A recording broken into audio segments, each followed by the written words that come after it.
Hi, I'm Kat from the Dyscalculia network, and today I'm going to talk to you about dice patterns. When working with a child with dyscalculia or maths difficulties, developing a sense of number is really important, and dice patterns are a great, easy, accessible to all starting point.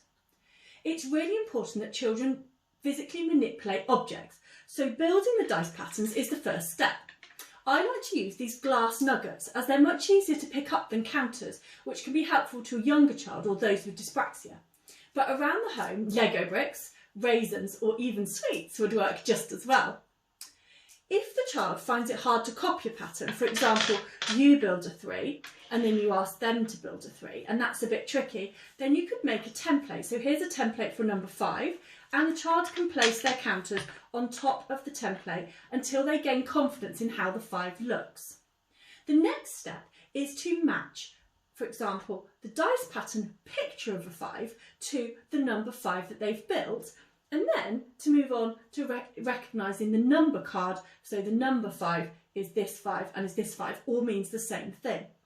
So you could play a matching game. You could say, build me a 3 and then find me the 3 on the dice, or throw the dice, you've got a 6, could you build me the number 6 and then find me the card with the number 6. All of these matching activities are great, but games are even better.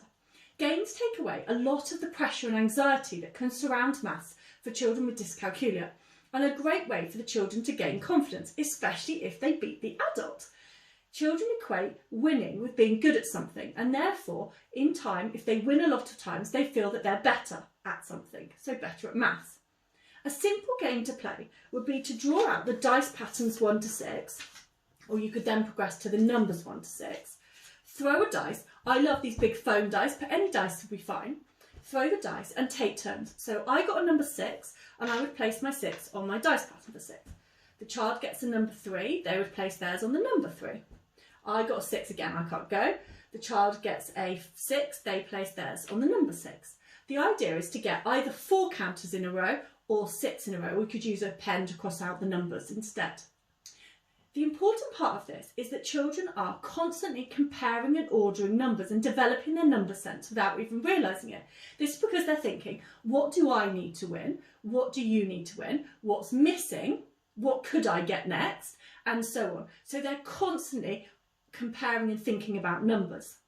Other games, such as dominoes, can be used. Ludo, snakes and ladders, they're all really good for encouraging thinking about dice patterns and thinking about number. The most important part of any of the activities is that short, fun and encourage thinking and talking about number. We hope you give these activities a go and let us know how you get on.